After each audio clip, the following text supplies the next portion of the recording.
ወንድ ልጅ ራስ ነው፣ ሴት ደግሞ አካሉ። አይምሮ ሰውነት ላይ ስልጣን አለው። አንተም ወንድ እንደመሆነ የፍቅር አጋር ራስ ልትሆን ይገባል።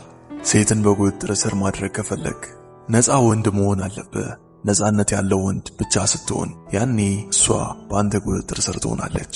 በእርግጠኝነት ነፃነት ምን ማለት እንደሆነ ምታውቅ አይመስለኝም። እንዴት ነፃ ወንድ መሆን እንዳለብህ ምታውቅ አይመስለኝም።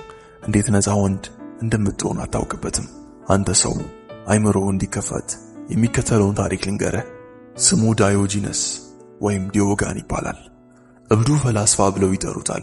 ለፍልስፍና በፍቅር እንደወድቅ ያደረገኝ ይህ ሰው ነው። ከዕለታት በአንዱ ቀን ዳዮጂነስ ወይም ዲዮጋን ፀሐይ የሞቀ ሳለ የሲኖፔ ከተማ ከንቲባው መጥቶ ዳዮጂነስን ወይም ዲዮጋንን እንዲህ ብሎ ያናግረዋል። አንተ ቆሻሻ ዲዮጋን፣ እኔ ከዚህ ከተማ አንተን የማስወጣት ስልጣኑ አለኝ ብሎ ስልጣኑን ለማሳየት ሞከረ።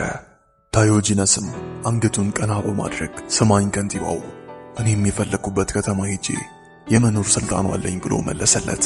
እኔ አንድ ጥያቄ ልጠይቀ፣ ከነዚህ ሁለት ሰዎች የትኛው ሰው ስልጣን አለው ብዬ ብጠይቀ አንተ ከንቲባው ትለኛለህ። ግን ትልቁን ስህተት ተሳስተሃል። ትልቅ ስልጣን ያለው ዳዮጂነስ ነው። ለምን ካልከኝ ነፃነት ስላለው። ያ ከንቲባ በዛች ከተማ ላይ ስልጣን ያለው ይመስላል። ነገር ግን ያቺ ከተማ ነች በሱ ላይ ስልጣን ያላት። ያቺ ከተማ በጠላት ብትወረር፣ ከተማዋ ብትጠፋ፣ ከተማዋ ብትቃጠል ይህ ከንቲባ ምንም ሰው ነው፣ ተራ ሰው ይሆናል። ግን ያ ቆሻሻ ዳዮጂነስ ያቺ ከተማ ብትጠፋ ለሱ ጉዳዩ አይደለም። ምክንያቱም ያቺ ከተማ ዳዮጂነስ ላይ ምንም ስልጣን ስለሌላት። ከተማዋ ብትጠፋ ለሱ ጉዳዩ አይደለም። የትም ሄዶ መኖር ይችላል። ለምን? ነፃነት ስላለው። የኔ ልጅ አንድ ነገር ልብ በል። መልቀቅ የማትችለው ነገር ላይ ባለቤት ከሆንክ እሱ ያንተ ጌታ እንጂ አንተ የሱ ጌታ ልትሆን አትችልም። አንተ በራስ ላይ ጥገኛ እስከሆንክ ድረስ የማንም ባሪያ ልትሆን አይቻልም። ምንም ነገር ላይ ስልጣን መያዝ ከፈለክ እንደ ዳዮጂነስ ነፃነት ይኑረ። የትም ሄጄ መኖር እችላለሁ ብለህ ራስህን አሳምን። ያኔ ምንም ነገር ማንም ሰው ያንተ ገዢ ሊሆን አይቻለውምና እደግመዋለሁ። መልቀቅ የማትችለውን ነገር ባለቤት ከሆንክ እሱ ያንተ ጌታ ነው እንጂ አንተ የሱ ጌታ አይደለም። አስተውል። ካንተ ቁጥጥር ውጪ የሆኑት ነገሮች በሙሉ የሆነ ቀን ካንተ ይወሰዱብሃል። ለምሳሌ ጤና፣ ሚስት፣ ቤተሰብ፣ ልጆች፣ ሀብት፣ ዝና፣ ጓደኞች። ካንተ ቁጥጥር ውጪ የሆኑት ነገሮች በሙሉ የሆነ ቀን ይወሰዱብሃል። ነገር ግን በአንተ ቁጥጥር ስር ያሉት እነ ሐሳብ፣ አመለካከት፣ ነፍስ፣ ድርጊት፣ ያንተ ነፃ ፍቃድ፣ እነዚህ ነገሮች ላይ ብቻ ነው ስልጣን ያለ። እነዚህ ነገሮች ላይ ምታተኩር ከሆነ አንተ ነፃ ወንድ ትሆናለህ። የምንም ነገር ባሪያ አትሆንም። ከቁጥጥር ውጪ የሆኑትን ነገር ካንተ ጋር ለማስቀረት አትታገል። ህይወት እነዚህ ነገሮች የሆነ ቀን ተወስድብሃለች። ስትወስድብህ ተነጠቅኩ ብለህ እንዳታዝን። ይልቅ ለህይወት እንዲህ ብለህ መልስላት፣ የሰጠሽኝን መለስኩልሽ በላት። የኔ ልጅ ከምንም ነገር በላይ ነፃነትን ምረጥ። ነፃ ሁን። ዓለምን ለመግዛት አትሄድ። ዓለምን በቁጥጥር ስር ለማድረግ አትሄድ። ለምን መሰለህ? ራስን የሚገዛው ሰው ዓለምን ካስከበረው፣ ዓለምን ከገዛው ሰው በላይ ይበልጣልና። የነገርኩህን ነገር መቼም እንዳትረሳ። መቼም ቺታ አድርጋ ከያስካት ወይም ይቅር የማይባል ነገር ስታደርግ ብትይዛት መጀመሪያ ለማድረግ የምትሞክረው ነገር ምን መሰለህ? ንጹህ ሆና ወይም ጻድቅ መስላ ነው ለመታየት የምትሞክረው። ለምን? አንተ እንዳትወስን ለማድረግ፣ አንተ እንዳትቆርጥ ለማድረግ፣ አንተ እንዳትጨክን ለማድረግ።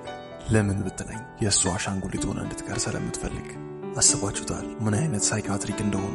የቱም ወንድ ንጹህ ላይ ወይም ጻድቅ የሆነ ሰው ላይ እንደማይጨክኑ ስለሚያውቁ ንጹህ መስለው ለመታየት ይሞክራሉ እንጂ የእውነት ንጹህ ሰው ሆነው አይደለም። ኒኮሎ ማኪያቬሊ የሚላት አንድ የላቲን አባባል አለ። እሱም ምን መሰላችሁ? አፓራንቴስ ቨርቱቴስ። በእንግሊዝኛው አጠራሩ አፒር ቨርቹወስ እንደማለት ነው። በእኛ ቋንቋ ደግሞ ስናመጣው ጻድቅ መስለታይ እንደማለት ነው። ታሪክን ሳጠና አንድ ነገር አስተውያለሁ። ለምሳሌ የሮማውያን አብዛኞቹ ኤምፐረሮች ማለትም ንጉሶች ከባድ ጥፋት ሲያጠፉ ህዝቡ እንዳይፈነቅላቸው ጻድቅ ለመምሰል አማልክቶቻቸው ጋር በመሄድ የጽድቅ ሥራ ሲሰሩ ህዝቡ እንዲመለከት ይደረጋል። አስተውል። ጻድቅ ሆኖ አልነበረም፣ ግን ስልጣናቸውን እንዳያጡ የግድ ጻድቅ መምሰል ነበረባቸው። የፖለቲካ ሰዎች ደም እጃቸው ላይ አለ። ግን አንተ የምታየው እነሱ በጎ አድራጎት ላይ ሲሰማሩና የጽድቅ ስራ ሲሰሩ ነው በቴሌቪዥን የምትመለከተው። አሁን በትንሹ አይነ የተገለጠልህ ይመስለኛል። ለምን እንደሆነ ገባ አይደል? ሴቶች የእርቃን ቪዲዮአቸው ሶሻል ሚዲያ ላይ ሲለቀቅባቸው ነጠላ ለብሰው ሶሻል ሚዲያውን የሚያጨናንቁት። ልብ ብለህ አስተውል። ቪዲዮውን ራሷ ፈልጋ ነው የቀዳችው። ነገር ግን ህዝቡ ጋር ሲደርስ በአንድ ጊዜ ተቀይራ የጥፋተኝነት ስሜት ተሰምቷት ነጠላ ለብሳ ትታያለች። አየህ ለምን ጽድቅ ሆነው እንደሚታዩ? ጽድቅ መምሰል አለባቸው። ምክንያቱም ፓወራቸውን ማጣት ስለማይፈልጉ። ምንጊዜም ቢሆን ይህን መርህ ይከተሉታል። በተለይ ጥፋት ስታጠፋ መርሁ ይሄ ነው። አፓራንቴስ ቨርቱቴስ። ሁሌም ቢሆን ቨርቹወስ ሆኖ ይታያሉ። የኔ ልጅ እንዳይሸውዱ። ይቅር የማይባል ነገር ካደረገች ትቅርብህ። እደግመዋለሁ፣ ይቅር የማይባል ነገር ካደረገች ትቅርብህ። እኔ እውነታውን ነው የነገርኳችሁ፣ የተደረገውን፣ የሚደረገውን እና የሚሆነውን። ስለዚህ እኔ መጥፎ ሰው አይደለሁም፣ ጠላታችሁም አይደለሁም። የእናንተ ትልቁ ጠላት አይምሯችሁ ውስጥ ተቀብሮ የሚኖረው ያልተጣራው ሐሳቦቻችሁ ናቸው። እኔ ያን አዋራ ለመጥረግ እየሞከርኩ ነው።